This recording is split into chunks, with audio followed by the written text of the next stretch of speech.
जयपुर से इस वक्त की बड़ी खबर। दौसा रिश्वत कांड मामले में दौसा बांदीकुई एसडीएम की पेशी हुई। कोर्ट ने न्यायिक हिरासत में भेज दिया। कल 5-5 लाख रुपए की घूस लेते हुए इन्हें ट्रैप किया गया था।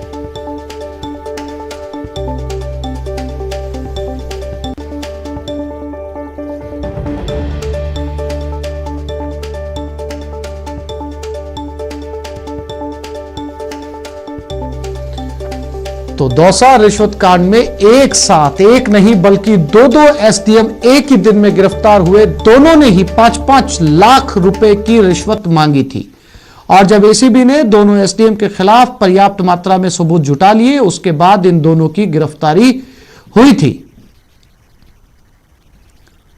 दोनों एसडीएम इस समय विशेष न्यायाधीश के यहां पेश हुए। न्यायिक हिरासत में इन्हें भेज दिया गया है।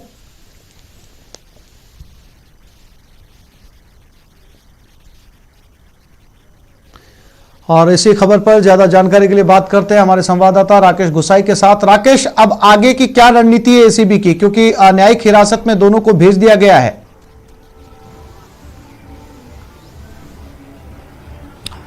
कोर्ट ने आदेश कर दिया है कि दोनों एसडीएमओ को न्यायिक अभिरक्षा के अंदर भेज दिया जाए। हालांकि इस मौजूदा समय राकेश, मेरी आवाज मिल रही है आपको? के अंदर ये पीछे मेरे आप देख सकते हैं ये बिल्डिंग जहां पर आप सचिन गुप्ता। हेलो, हाँ आसिफ, आ रही है आपको आवाज मेरी? हेलो जी जी राकेश, अपनी बात पूरी करें।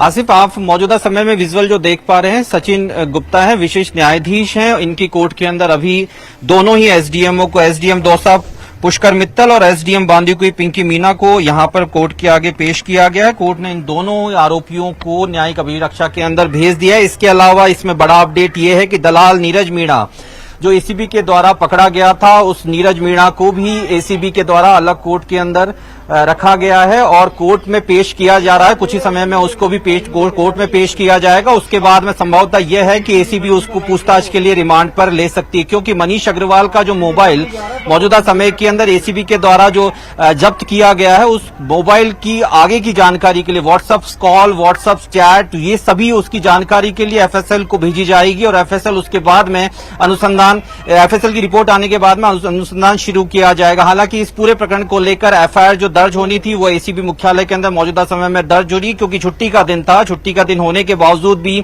मुख्यालय को खोला गया। एडीजी दिनेश एमएन कार्यालय में मौजूद रहे और अपने अधीनस्थ अधिकारियों को निर्देशित करते रहे कि किस प्रकार से इस इन्वेस्टिगेशन के दायरे को और अधिक बढ़ाना है, किस प्रकार से कोर्ट के अंदर चालान पेश करना, माफ कीजिएगा, कोर्ट के अंदर आरोपियों को पेश करना और किन किन आरोपियों का न केवल रिमांड लेना है अपितु किन किन को जेसी कराना। मौजूदा समय के अंदर एसडीएम दोनों एसडीएमओ के से कल एक गहन पूछताछ हुई थी एसीबी मुख्यालय में। उन्होंने जितना उनसे पूछा गया उन तरीके के कई जवाब उन्होंने दिया। हालांकि कुछ जवाबों के स्पष्ट रूप से उन्होंने जांच अधिकारी को जवाब नहीं दिए और यही कारण है कि एसीबी ने प्राइमा फेसी जो इन्वेस्टिगेशन हो सकती थी वो कोर्ट के समक्ष पेश कर दी है। अब कोर्ट उनको जेसी कर दिया है। कुछ ही समय बाद में यहां पर एसीबी के अधिकारी उनको जेसी ले जाएंगे, क्योंकि आजकल एक टेक्निकल कोविड के कारण हर किसी भी व्यक्ति का जिसको जेल जाना होता, जेल भेजा जाता है न्यायालय द्वारा, उसका कोविड टेस्ट कराया जाता है। हालांकि इन दोनों का भी कोविड टेस्ट कल करा दिया था, लेकिन अभी उसकी रिपोर्ट नहीं आई है। जैसे ही उसकी रिपोर्ट आएगी, नेगेटिव अगर रिपोर्ट आती है तो तत्काल प्रभाव से दोनों ही एसडीएम को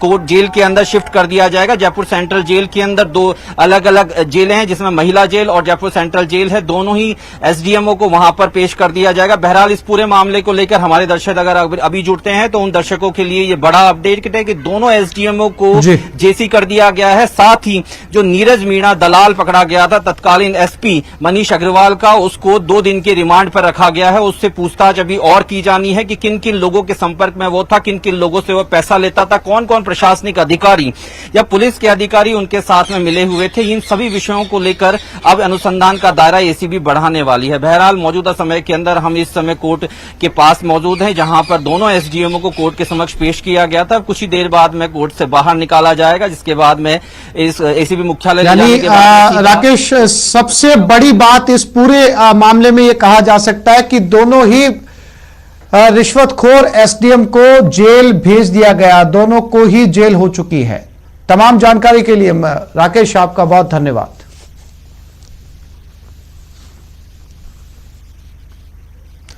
भरतपुर में जहरीली शराब ने ऐसा कहर बरपाया कि 7 लोगों की मौत हो गई, जबकि 3 की हालत गंभीर है। शराब कांड से पुलिस प्रशासन में हड़कंप मचा हुआ है। जहरीली शराब ने यहां ऐसा रौद्र रूप दिखाया है कि कई जिंदगियां असमय ही काल के गाल में समा गई, जबकि अस्पताल में कुछ जिंदगी और मौत के बीच झूल रहे हैं। ये शराब कांड भरतपुर के रूपवास कस्बे के चकसामरी गांव में हुआ है। मिली जानकारी के मुताबिक कुछ लोगों ने शराब पी, जिसके बाद उनकी हालत बिगड़ने लगी। सूचना मिलने पर पुलिस ने 10 लोगों को अस्पताल में भर्ती करवाया, लेकिन उनमें से 7 लोगों की मौत हो गई, जबकि 3 लोगों की हालत गंभीर बनी हुई है। इस घटना के बाद पुलिस प्रशासन में हड़कंप मचा हुआ है। अस्पताल में कलेक्टर नथमल डिडेल हालात का जायजा लेने पहुंचे।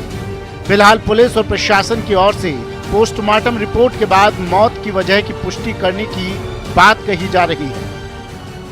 एक व्यक्ति का कहना है कि यहाँ जो एडमिट संतोष है वो कहीं बार का शराब बेचने का कार्य करता है, तो पुलिस एक्ट और आबकारी अधिनियम के तहत इस पे मुकदमा दर्ज किया जाएगा। पुलिस और जिला आबकारी अधिकारी चकसामरी पहुंचे हुए हैं। रेड भी वहाँ पर डाली जा रही है जहाँ पे इनकी सूचना मिली है। पोस्टमार्टम में शराब से मौत की पुष्टि हो गई है कि जिले में शराब के जहर ने पूरी तरह से पैर पसार लिए हैं।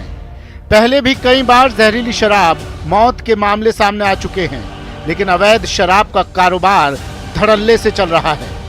आबकारी विभाग पर सवाल उठते हैं तो विभाग की ओर से शिकंजा कसने की कोशिश शुरू की जाती है, लेकिन अवैध शराब के सौदागर हर बार अपने मंसूबे में कामयाब हो जाते हैं। सवाल ये कि आखिरकार 7 मौतों का जिम्मेदार कौन? वक्त रहते प्रशासन ने क्यों नहीं कोई कार्रवाई की?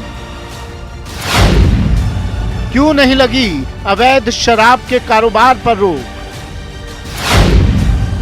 और सबसे बड़ा सवाल कि कब होगी आरोपियों की गिरफ्तारी? न्यूज़ 18 के लिए भरतपुर से प्रवीण शर्मा की रिपोर्ट।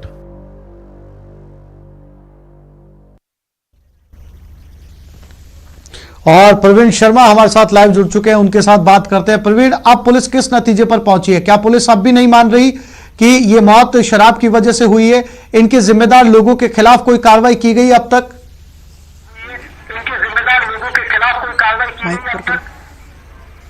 जी, मैं आपको बताऊं कि पुलिस और आबकारी विभाग पूरी तरह से अब मुस्तैद हो गया है और गांव में कई भट्टियां तोड़ी गई हैं, जिसे लेकर अब पुलिस प्रशासन सतर्क है और आसपास के गांव में भट्टियां तोड़ने में लगा हुआ है और यह पता लगाया जा रहा है कि ये शराब आई कहां से। लेकिन सूत्रों के अनुसार जो पता चल रहा है कि ये सारी शराब का जो खेप थी ये उत्तर प्रदेश से आई थी और जगह जगह छोटे छोटे गाँवों में कच्ची बस्तियों में बेची जा रही थी, जिसे लेकर ये दुकान हुआ है सारा। वही आपको बता दें, जिला कलेक्टर वहां मौके पर पहुंचे और उन्होंने मुआयना किया, जहां लोगों ने कई नाम ऐसे ठेकेदारों के बताए जो अवैध शराब का कारोबार करते हैं और गरीब बस्तियों में सस्ते दामों पर कच्ची शराब बेचते हैं। और आपको बता दें नई बात कि 3 लोग अब रेफर कर दिए गए हैं, जिनकी स्थिति गंभीर होने के कारण उन्हें जयपुर रेफर कर दिया गया है, जिन्हें उपचार के लिए यहाँ से रेफर किया है। वहीं जो 5 जो पहले से एडमिट थे उनमें से 2 की स्थिति ज्यादा गंभीर होने के कारण उसको भी रेफर करने की तैयारी की जा रही है। वहीं आपको बता दें कि एसपी का कहना है कि किसी को भी बख्शा नहीं जाएगा। इसके लिए कठोर कार्रवाई के लिए वहां के एमएलए भी मौजूद रहे और लोगों से बातचीत की। वहीं इस दुखांत पर लोगों ने यही दुख व्यक्त किया कि यह दोबारा कांड नहीं हो, जिसे लेकर पुलिस हमेशा सतर्क रहेगी। वहीं आबकारी विभाग का कहना है कि ठेकेदार इसकी आड़ में कच्ची शराब बेचते हैं, जिनके बारे में कई बार कहा भी गया है, लेकिन कोई भी पुलिस इसके ओर कोई भी कठोर कदम नहीं उठा रही है, जिसे लेकर लोगों में आक्रोश भी है। वहीं जिला कलेक्टर और एसपी मुस्तैद हैं और आपको बता दें कि वही एमपी और धौलपुर के एसपी पूरी तरह से मुस्तैद होने के कारण दोनों के बॉर्डर सील किए हुए हैं और तस्करों पर नजर रखने के लिए चारों ओर से सील किया गया है और लोगों की तलाशी शुरू की गई है, जिससे एक दुकानदार को रोकने के लिए शराब तस्करों को पकड़ा जा सके। जी जी प्रवीण, जानकारी के लिए आपका धन्यवाद। प्रवीण शर्मा हमारे भरतपुर संवाददाता जानकारी दे रहे थे। लगातार पुलिस की कार्रवाई जारी है और बहुत जल्द उम्मीद की जा रही है कि जो इसके जिम्मेदार हैं वो कानून की गिरफ्त में होंगे।